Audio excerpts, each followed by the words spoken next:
Hi everyone, guess what? It's a special day today. Yay! It's Friday, Friday, Friday. We love Friday, Friday.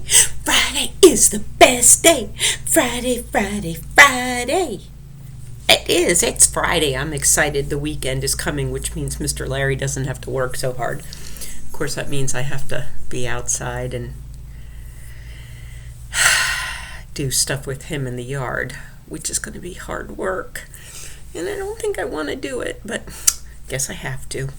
Anyway, it is Friday today. It is Friday, May 15th already. We're about halfway through the month. And 15 is a 1 and a 5 down and around. Put a hat on top. See what you found. May 15th. 15. A straight line is lots. Whoa, Miss Patty, that is not a straight line. That is a silly snake. Is that better? No. I'm having a hard time today. I think I'm just going to turn it this way and write this way. A straight line is lots of fun. That's what makes a number 1. Much better. And a 5. Down and around. Give him a big belly. Put a hat on top, see what you found. He's got to have that hat so his belly doesn't get sunburned, or his nose, whichever you want to pretend that is. And that 15 is a 10. 1, 2, 3, 4, 5, 6, 7, 8, 9, 10. We have that tens frame filled up, plus 5 ones. 1, 2, 3, 4, 5, or 11, 12, 13, 14, 15. So 10 plus 5 is equal to 15. Oh, I forgot to get the plants. I forgot to get them. So you know what? Give me just 1 second. I'm going to run downstairs and get them. I'll be right back. Don't go anywhere. Sing the alphabet, okay? And I'll be right back.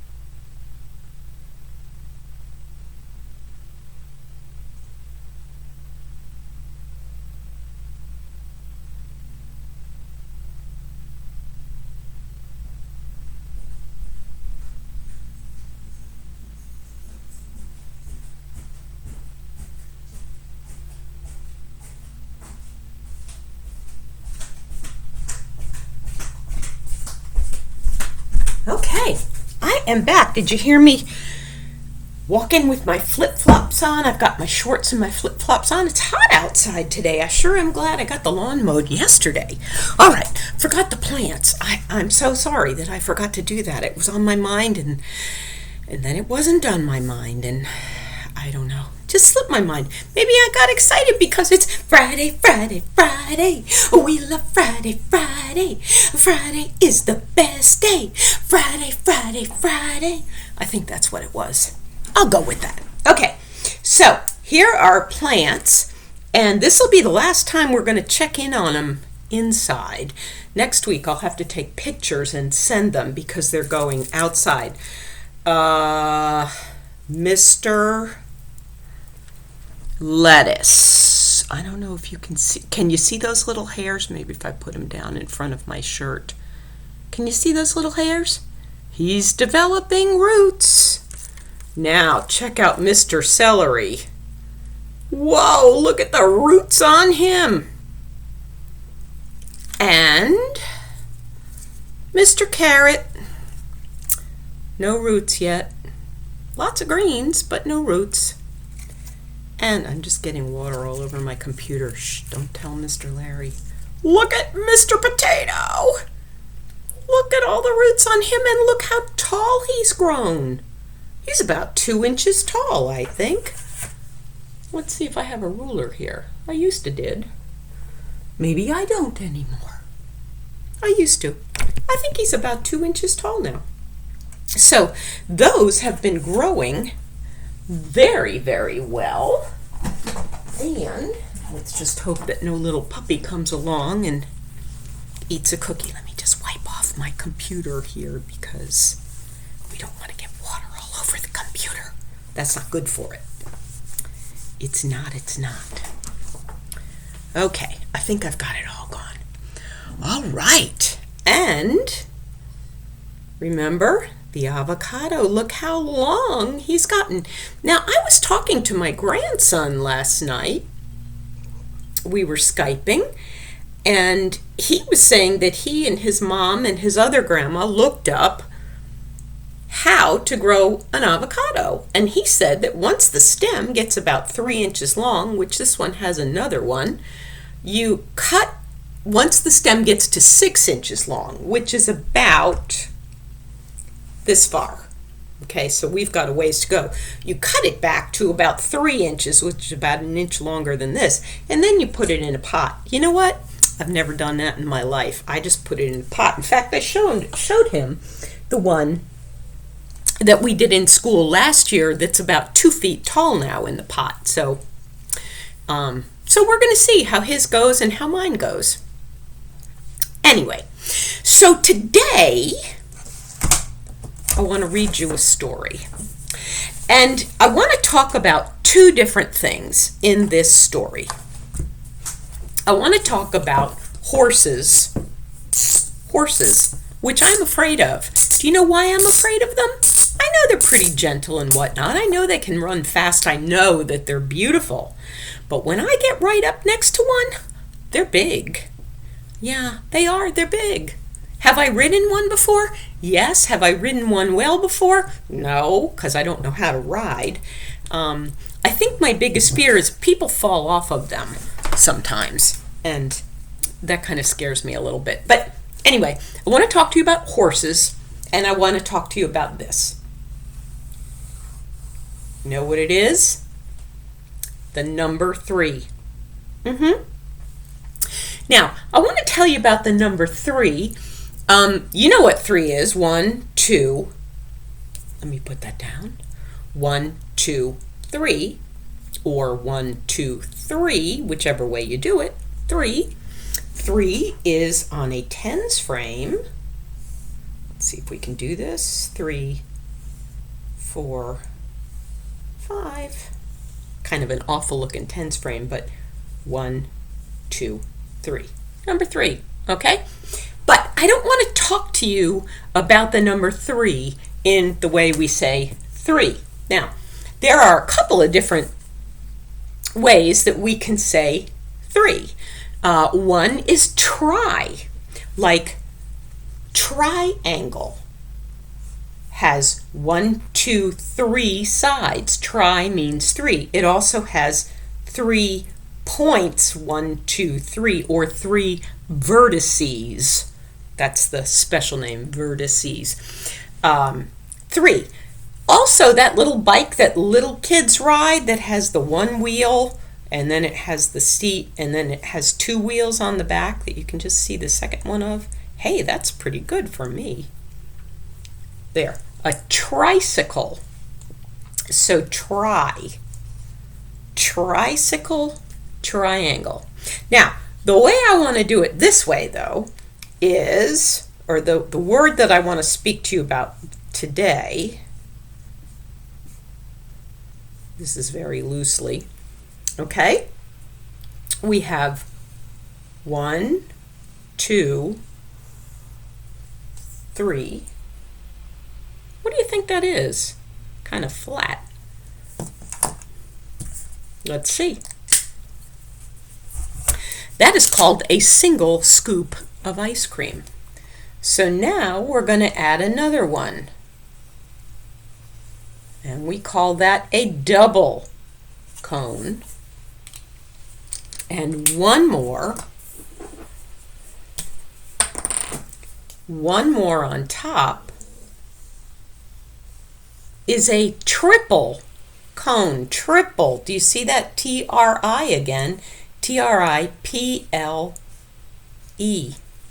Or if a mommy has 3 babies right at the same time on 3 days, triplets. Triple. So we have 3, try, and triple. And that's what I want to talk to you about today, triple. Triple means 3. Try means 3. And we know, of course, that 3 means 3. So today I want to talk to you, read to you, a special story. And this is called I Rode the Red Horse. And it's called Secretariat's Belmont Race. Now, in this book, which is about this horse, whose name is Secretariat, which is kind of a funny name, but that's the horse's name. Very often, horses are given funny names. I don't know why. One time when I was at a horse race, I love horse races, there was a horse named Squeaky Sneakers. I thought that was kind of a funny name. But Squeaky Sneakers. So they very often have funny names. Well, this particular horse is called Secretariat. Belmont is a racetrack. I grew up near a raceway and a racetrack. And if you've ever been to a raceway, that's where the horses run, and they have a little jockey cart behind them. Those are called the trotters. Secretariat ran just a fast race, and that's done on a race track. Well, where I grew up in Saratoga, there was a raceway and a race track, and the racetrack only ran for 1 month out of the year, the month of August. The raceway ran all year long unless there was snowing. But anyway, I love to go to both. And I love to watch the horses, especially these guys, run, because they would just take off and run. But this is a very special horse, Secretariat. And he won a series. This is a racetrack. That's where the people stand. And usually the track is an oval, a dirt track. And there's the front page. There's the horse and his friend the dog. These are stables here. A little shed. So let me read you the story, okay? The papers, newspapers that means, called him Super Horse, the Red Horse, or the Big Red Machine. Like a train, one headline ran. Eddie Sweat, his groom, called him Red, and later Big Red. I called him Red, or Big Boy, or Handsome.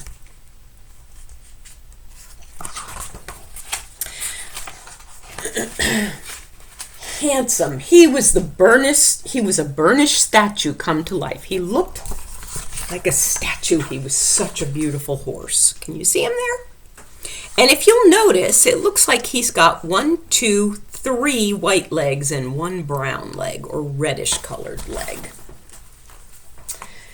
He glinted like a new copper penny, and the muscles and sinews and energy almost more than the skin could hold. He was very muscly, kind of not like me. Anyway, every switch of his tail had a flourish like a movie star, and photographers loved him. These guys are the grooms. They're the ones that keep them clean and well taken care of. And with all those good looks, he was a kind horse, full of play and spirit. He'd grab the curry comb right out of Sweat's hand, then drop it in the store, watching him with that eye. It was as though God decided to create the perfect horse. God and luck and centuries of breeding, the best with the best, from the Darley Arabian in 1700 to the powerful, bold ruler, his sire. That means his dad. His dam was Something Royal by Prince Quillo. The Prince Quillos could run all day. So his father's name was Bold Ruler, His mother's name was something royal, and his grandfather's name was Prince Quillo. That's important in horse racing, horse breeding.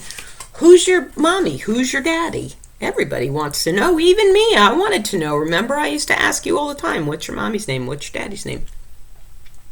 So in the sport of kings, he was truly born a prince. This big red horse with 3 white stockings and a star on his forehead. Riding him was the quiet in the eye of a hurricane. All around us, the heat and grit and noise and effort, there'd be that rhythmic bellows of his lungs working. He would be going,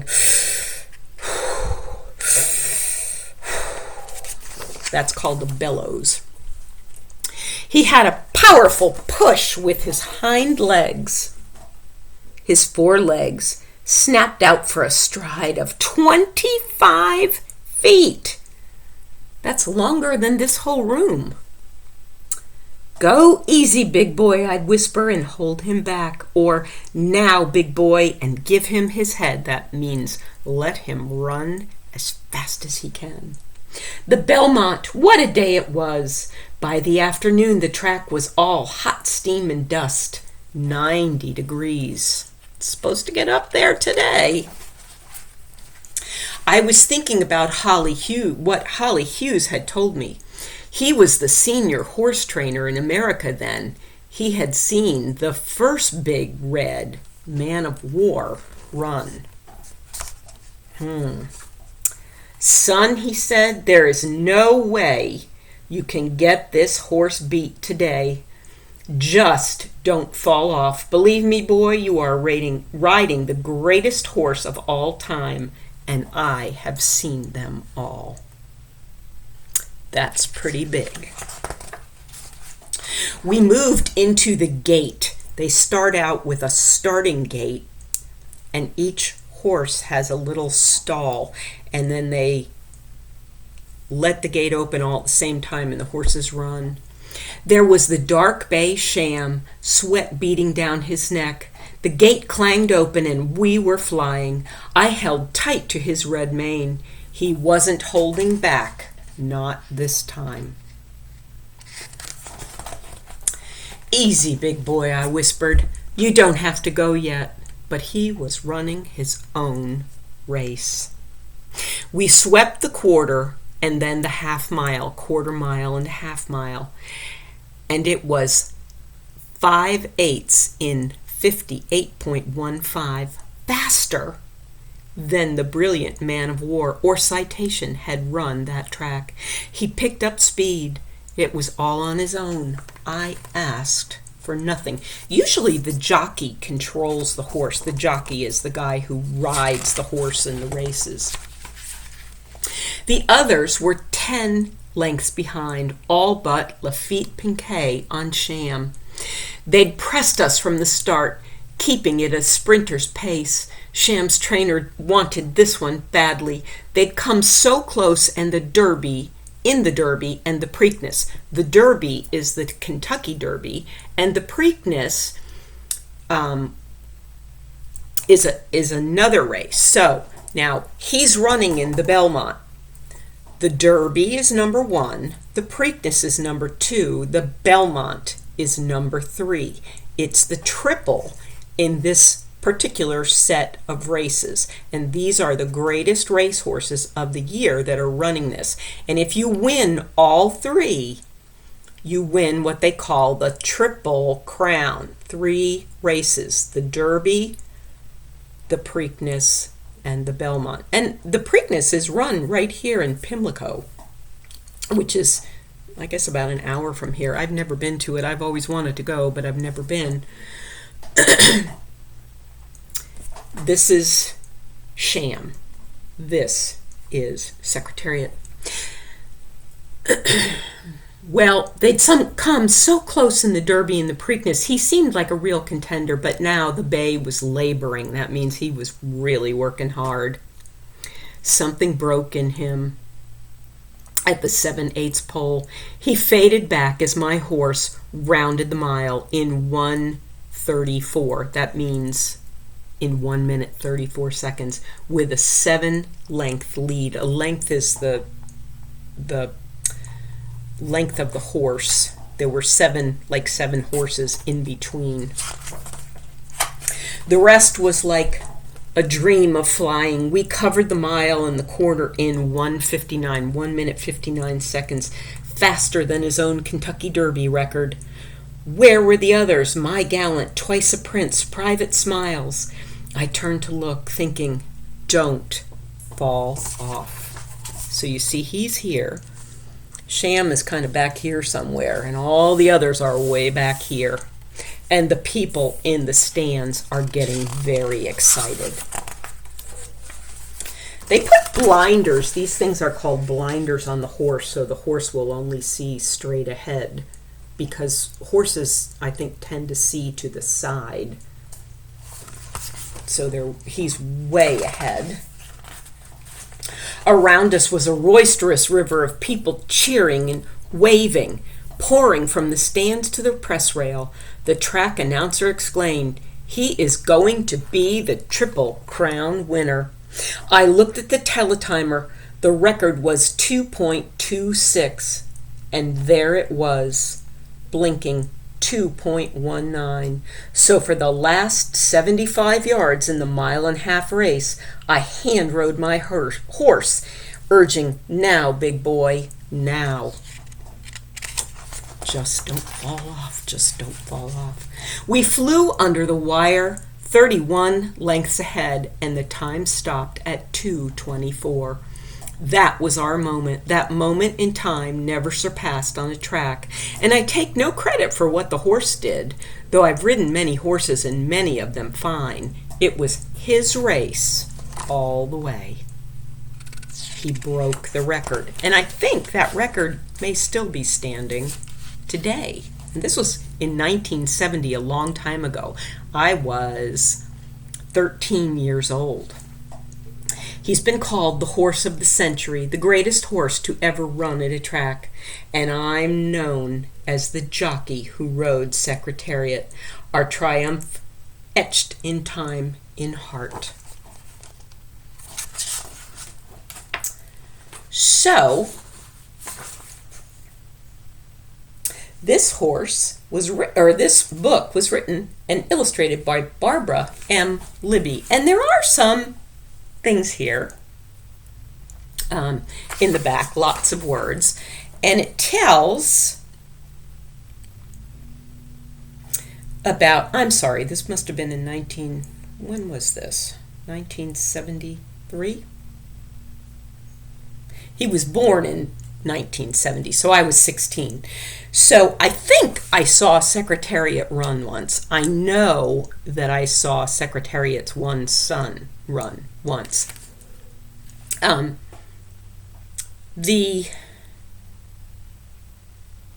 After his 3-year-old season, which was this season when he won the Triple Crown, he was retired, and he lived on a farm in Kentucky, and he had to be put to sleep in 1989 because he had a very painful disease of his foot that couldn't be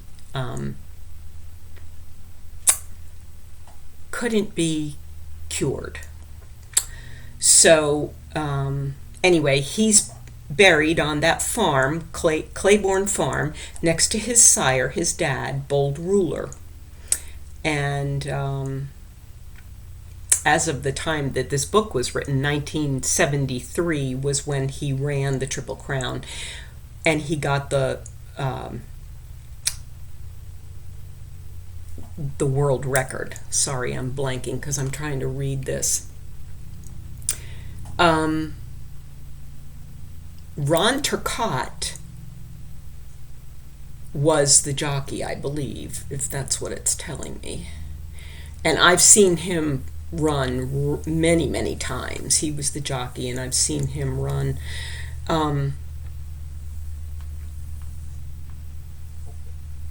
However, 5 years after riding Secretariat, Tom went down on a horse. Horse racing is not a real safe sport. Well, you can get hurt doing any sport, but he went down with a horse at that same raceway, Belmont, in New York, and he suffered an injury that paralyzed him and from his chest down. So it's not a safe sport. It's a thrilling sport. A lot of people call it cruel because they whip the horses with a whip sometimes. But they whip the horses to get them to go fast. There's a lot of money in horse racing. And while I don't believe in whipping animals, I love to watch the horses run. They're just so beautiful and so graceful. So if you ever get the chance to stop and watch some horses in the field, or maybe to go to a racetrack, and I'm not telling you that I enjoy cruelty to animals, because anyone who knows me knows that I don't. They're just beautiful, beautiful animals to see. So now you've learned something about horse racing, just a little bit, and you've learned something about the number 3. Tri, as in triangle and tricycle, and triple means 3. And that horse, Secretariat, won the 3 hugest, biggest, humongous races in history. And I think there's only been 1 or 2 after him. I'll have to research that because I can't remember.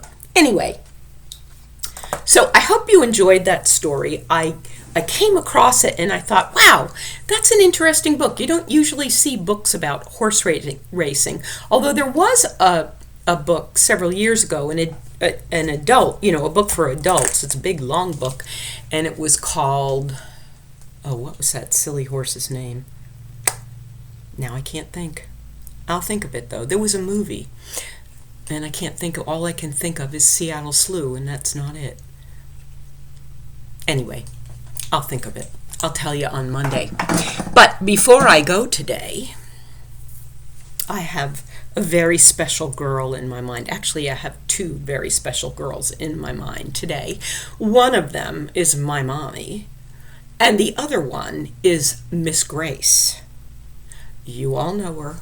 She always smiles. Miss Grace from our class. So, to you, tomorrow, let's sing. For tomorrow is your birthday. That is what I've been told. What a wonderful birthday. You are 1 more year old. On the cake will be candles all lighted for you, and the whole world will be singing, happy birthday to you, happy birthday to you, happy birthday to you, happy birthday, dear Grace, happy birthday to you. 5 years old tomorrow, May 16th, and my mommy's going to be 93 tomorrow. So, Miss Grace, I hope you have a wonderful, wonderful birthday. And don't forget, Hazel and JoJo are coming up with their birthdays. I got to go outside and work in my garden a little bit. As much as I don't like to work in the garden, I got to do it. So, I'm going to do that. Take the girls for a walk. Maybe cook some dinner tonight. I don't know. Maybe Cheerios are sounding pretty good. But anyway, I will see you on Monday, and Monday will be May 20th. So I'll see you then. Have a great one. Bye.